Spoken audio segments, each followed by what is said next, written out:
నమస్తే welcome to our voice నేను journalist నవత తమిళనాడులో రాజకీయ పరిణామాలు చకచకా మారిపోతున్నాయి. తమిళ సింగంగా పేరున్న అన్నమలైని కమలం పార్టీ అధ్యక్ష పదవి నుంచి దింపేసింది. ఆయన స్థానంలో నయనార్ నాగేంద్రన్ను నియమించింది. అన్నాడీఎంకేతో పొత్తు కోసమే ఇదంతా చేసిందన్నది బహిరంగ రహస్యమే. అన్నమలైని పక్కన పెడితే తప్ప పొత్తు పెట్టుకోమని అన్నాడీఎంకే నాయకులు తేల్చి చెప్పడంతో చేసేదేమీ లేక అన్నమలైని తప్పించాల్సిన పరిస్థితి ఏర్పడింది. అయితే ఇది సరైన నిర్ణయమేనా? అసలు బీజేపీ వ్యూహం ఏంటి? 2026 ఎన్నికల్లో పొత్తుతో వెళ్తే బీజేపీకి లాభిస్తుందా? ఇలా చాలా సందేహాలకు సంబంధించిన విషయాల్ని ఈ వీడియో ద్వారా పూర్తి అప్డేట్స్ మీకు అందిస్తాను. ఎక్కడ స్కిప్ చేయకుండా చూడండి. రాజకీయాల్లో కొన్ని కావాలంటే మరికొన్నిటిని వదులుకోవాల్సిందే. 2026 అసెంబ్లీ ఎన్నికలే టార్గెట్గా బీజేపీ ఇప్పటికే పలు కీలక నిర్ణయాలు తీసుకుంది. అందులో భాగంగా పాత మిత్రుడు అన్నాడీఎంకేతో చేతులు కలిపింది. రాబోయే అసెంబ్లీ ఎన్నికల్లో తాము కలిసి పోటీ చేస్తామని ప్రకటించింది. ఈ రెండు పార్టీల మధ్య గతంలో అనేక సార్లు పొత్తుంది. అన్నాడీఎంకే బీజేపీ గతంలో 1998, 2019, 2021 ఎన్నికల్లో కలిసి పనిచేశాయి.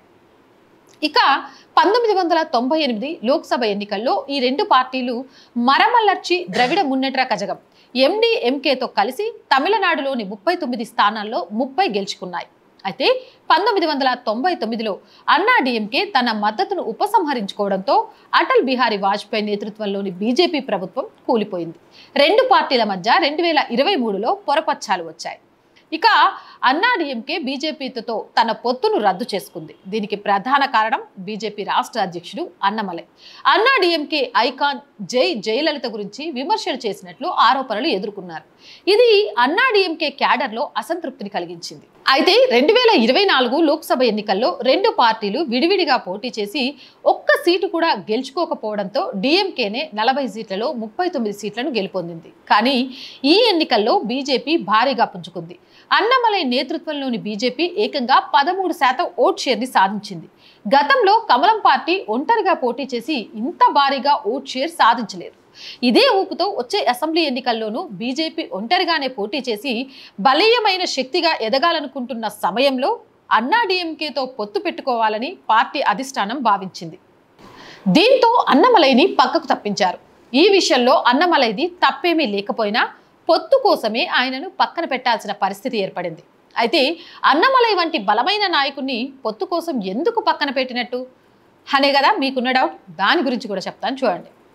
ప్రస్తుతం రాష్ట్రంలో అధికార డీఎంకే పార్టీ బలంగా ఉంది. లోక్సభ ఎన్నికలను పరిశీలిస్తే గతంలో జరిగిన వాటిని అధికార డీఎంకేకి 46% ఓట్ షేరింగ్ వస్తే అన్నాడీఎంకేకి 23%, ఎన్డీఏకు 18% ఓట్ షేరింగ్ వచ్చింది.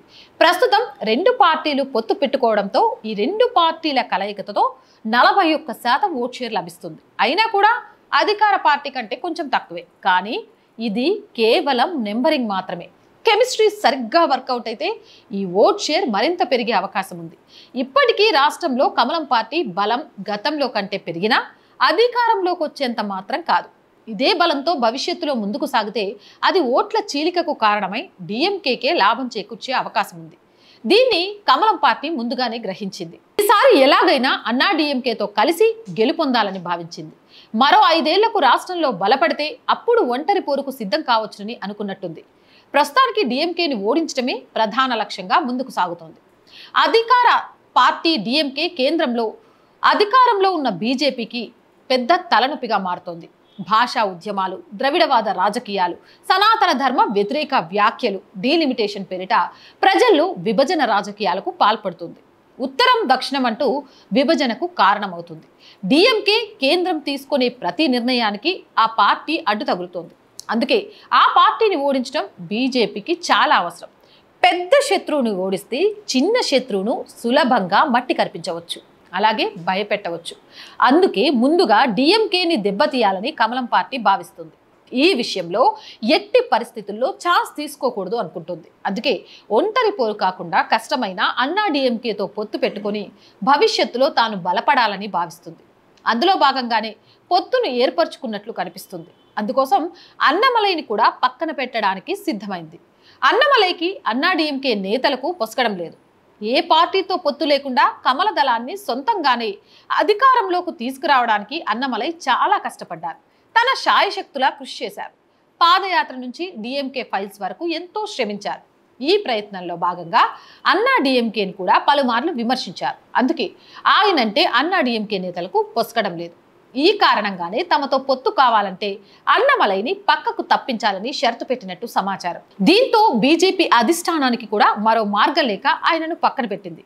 అయితే అన్నమలైని అలా ఊరికే వదిలేయడం కేంద్ర పెద్దలు సిద్ధంగా లేరు.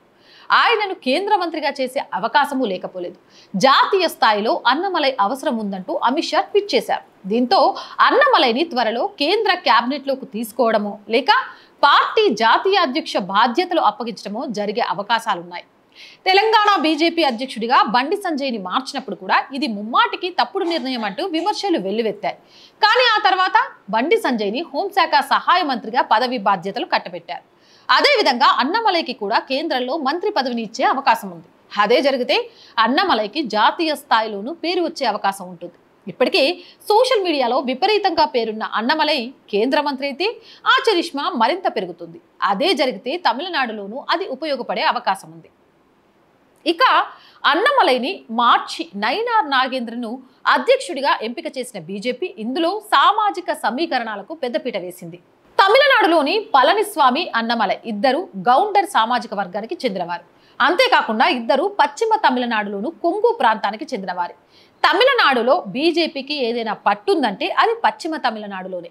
అందుకే ఎన్డీఏ బీజేపీ బాధ్యులు ఒకే సామాజిక వర్గానికి చెందినవారు కాకుండా పార్టీ అధిష్టానం జాగ్రత్త పడింది. పైగా కొత్త అధ్యక్షుడు నైనార్ నాగేంద్రన్ అన్నా డిఎంకేతో ఉన్న సమస్యల్ని పరిష్కరించగలడని బీజేపీ అధిష్టానం నమ్ముతుంది. ఇందుకు కూడా చాలా కారణాలున్నాయి. అందులో మొదటిది అన్నా డిఎంకే నేపథ్యం. నాగేంద్రన్ అన్నా డిఎంకేతోనే తన రాజకీయ జీవితాన్ని ప్రారంభించాడు. అన్నా డిఎంకే ప్రభుత్వంలో మంత్రిగా కూడా పనిచేశాడు. అందువల్ల ఆ పార్టీ సంస్కృతి సాంప్రదాయాలపై విశేషమైన పట్టుంది. ఇక రెండవది, నాగేంద్రన్ దక్షిణ తమిళనాడులోని తిరునల్వేలికి చెందినవాడు. ఆ ప్రాంతంపై పట్టు సాధించడానికి బీజేపీ ప్రయత్నిస్తుంది. ఇక మూడవ కారణం, అతడు తైవార్ సామాజిక వర్గానికి చెందినవాడు. తమిళనాడులో తైవార్ సామాజిక వర్గం బలమైన ఓటు బ్యాంకు కలిగి ఉంది. పైగా పళనిస్వామికి సామాజిక వర్గానికి భిన్నమైన సామాజిక వర్గానికి చెందినవాడు కావడంతో అటు గౌండర్లు ఇటు తైవార్లు ఈ రెండు ఓటు బ్యాంకులు ఎన్డీఏకి కలిసి వస్తాయని బీజేపీ భావిస్తుంది. మొత్తానికి తమిళనాడులో అధికార డిఎంకే పార్టీని మట్టి కరిపించేందుకు బీజేపీ భారీ పథకాన్ని రచించినట్లు తెలుస్తోంది. అయితే ఇది ఎంతవరకు సక్సెస్ అవుతుంది అనేది తెలియాలంటే వేచి చూడాల్సిందే. మీరేమంటారు?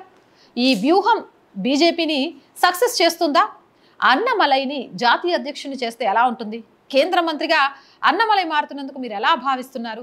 అసలు తమిళనాడులో అనుకున్న పథకం సక్సెస్ అయి బీజేపీ అధికారంలోకి రాబోతుందా? మీ అభిప్రాయం ఏంటి? కామెంట్ సెక్షన్లో పెట్టేయండి. మోర్ వీడియోస్ కోసం ఛానల్ని వెంటనే సబ్స్క్రైబ్ చేయండి. ఆర్ వాయిస్ చూస్తున్న ప్రతి ఒక్కరూ ఛానల్ని సబ్స్క్రైబ్ చేశారా లేదా అనేది ఒకసారి చెక్ చేయండి. సబ్స్క్రైబ్ చేయకుంటే please subscribe our channel. And content బాగుంది అనిపిస్తే లైక్ చేయండి, షేర్ చేయండి. ఆర్థికంగా ఆర్ వాయిస్కి చేయుతగా నిలవండి. ఆర్థికంగా సపోర్ట్ చేయాలి అనుకునేవారు సబ్స్క్రిప్షన్ పక్కనే జాయిన్ అనే బటన్ ఉంటుంది. 1 to 5 లెవెల్స్ ఉంటాయి. ఏదో ఒక లెవెల్లో సపోర్ట్ చేయండి. లేదా స్క్రీన్ మీద గూగుల్ పే, ఫోన్పేతో పాటు అకౌంట్ డీటెయిల్స్ కూడా ఉంటాయి. మీకు తోచిన సహాయం చేయడం ద్వారా ఈ ఛానల్ని నిలబెట్టాలి అని మా కలకు సహకారం అందించిన వాళ్ళు అవుతారు. వ్యాపార ప్రకటనల కోసం 8328500576 నెంబర్ని సంప్రదించండి. ప్రజా సమస్య ఏదైనా మీ గొంతుకను మా గొంతుకగా వినిపిస్తాం. 8328500576 నెంబర్కి వాట్సాప్ ద్వారా తెలియజేయండి. జై హింద్, జై భారత్.